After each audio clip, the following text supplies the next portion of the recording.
नमस्कार। राजनांदगांव के जिस स्टेट स्कूल मैदान से एक दिन पूर्व केंद्रीय गृह मंत्री अमित शाह ने कांग्रेस के खिलाफ चुनावी हुंकार भरी थी, आज उसी स्टेट स्कूल मैदान में मुख्यमंत्री भूपेश बघेल ने भाजपा को घेरा। कांग्रेस प्रत्याशियों के नामांकन रैली और जनसभा में शामिल होने प्रदेश के मुखिया भूपेश बघेल, कांग्रेस के प्रदेश अध्यक्ष दीपक बैज, विधानसभा अध्यक्ष चरण दास महंत और सत्यनारायण शर्मा के साथ पहुंचे और भाजपा पर जमकर निशाना साधा। सब भाईचारा के साथ रही था, नफरत की बात नहीं रहा। तो आप सबसे मैं कहना चाहता हूं, 5 साल संकट में भी आपके साथ खड़े रहे। जब कोरोना हुई, भारतीय जनता पार्टी के नेता मन निकले नहीं है।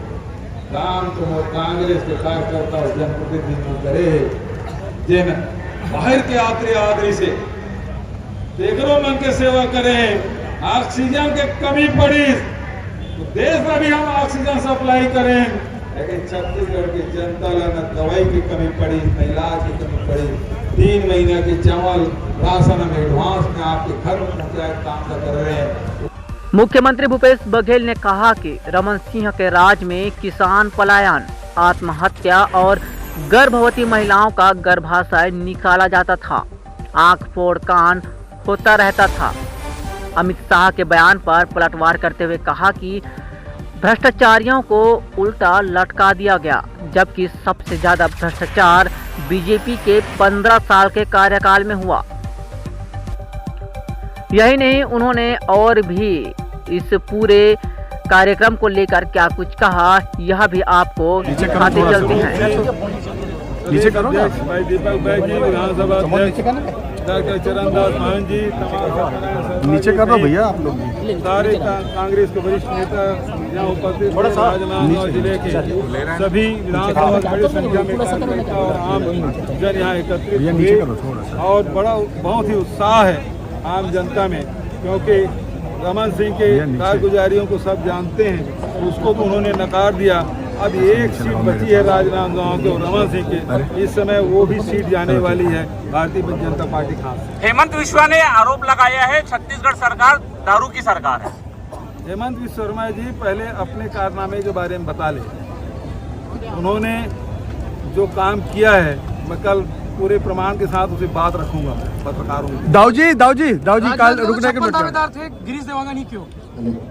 दावेदारी सब करते हैं, लेकिन हाईकमान जो फैसला करता है सबको सिरोधार्य है। दाऊजी, राहुल गांधी जी ने आज 32,000 करोड़ का आरोप अडानी जी के ऊपर लगाए हुए हैं। सही बात है, पूरे देश को अडानी, जो खदान है अडानी जा रहा है, एयरपोर्ट है अडानी जा रहा है, जो शिप यार्ड है वो अडानी जा रहा है, रेलवे स्टेशन वो अडानी जा रहा है। बचा क्या है? फैक्ट्रियाँ सब अडानी जा रहा है। ऐसा क्या है? सब चीज़ अडानी के हाथ में जा रहा है। यहाँ भी ये जो उल्टा लटकाने की बात कर रहे हैं, तो रमन सिंह ही एकमात्र व्यक्ति है जिसके कार्यकाल में लोहा का खदान अडानी गया, कोयला खदान अडानी गया। अभी तो ACCL के खदान को भी अडानी को दे दिए।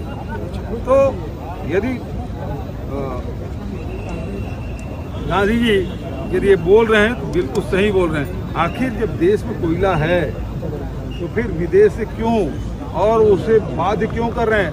आज यदि बिजली बिल महंगा हो रहा है, क्यों हो रहा है? क्योंकि 4,000 का कोयला 12,000 और 15,000 रुपया टन में खरीद रहे हैं, तो 3 गुना ज़्यादा होगा तो बढ़ेगा। और इसलिए हमने छत्तीसगढ़ में हमने कहा दिया बाहर के विदेशी कोयला हम प्रयोग नहीं करेंगे, इसलिए यहाँ का नहीं बढ़ा।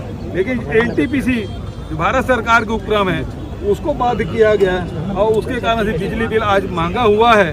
तो ये अडानी के महंगा कोयला खरीदने के कारण से ही छत्तीसगढ़ में बिजली जो बढ़ी है, वो जो लारा और NTPC के जो सिपत के जो पावर प्लांट है महंगा कोयला खरीदते हैं, इस कारण से बिजली बिल बढ़ा है।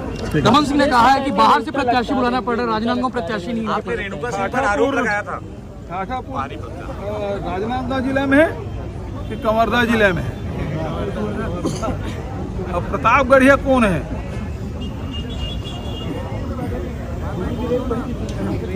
जी, तो ऐसा है, यदि एक उंगली किसी के सामने दिखाओ ना, 3 उंगली खुद की तरफ होती है। मैं नहीं कहना चाहता वो प्रतापगढ़िया है, मैं नहीं कहना चाहता वो ठाठापुर से यहाँ आया है। यदि गिरीश देवांगन जी तो कांग्रेस पार्टी ने अधिकृत किया है। रमन सिंह जी खुद कवर्धन क्यों नहीं लड़े चुनाव? कभी डोंगर गांव जाते हैं, कभी नांद गांव आते हैं। ईडी के बारे में क्या कहें? अब तक जो लिस्ट डिक्लेयर उसमें वो अमित शाह जिस दिन आते हैं ना, ईडी आते हैं, 19 तारीख आने वाले हैं अमित शाह, फिर देख लेना कल परसों फिर ईडी छापा पड़ने वाला है। उसके साथ में बात बोला आ जा जो होता है ना, उसी प्रकार से बिल्कुल अमित शाह आने के पहले ईडी आ जाते हैं। दाऊ जी, 17 लिस्ट डिक्लेयर तारीख को है, चुनाव की तारीख को है। अब तक जो लिस्ट डिक्लेयर हो सभी सीट हम जीतेंगे। दाऊ जी 17 तारीख वाला डेट बदलने जा रही है क्या? अभी निर्वाचन आयोग को चिट्ठी लिखे। निर्वाचन आयोग का काम है, वो हमारा काम है। Thank you.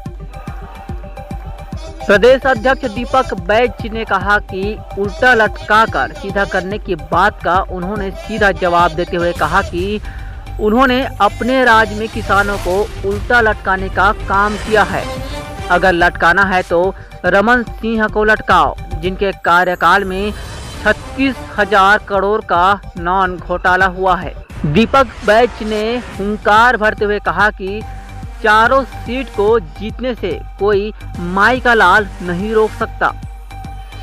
यही नहीं, सभा को विधानसभा अध्यक्ष एवं सत्यनारायण शर्मा ने भी संबोधित किया। बहरहाल इस खबर में इतना ही, और भी अपडेट के साथ जरूर हाजिर होंगे। तब तक के लिए नमस्कार। स्टेट हेड देवेंद्र गुरली की रिपोर्ट।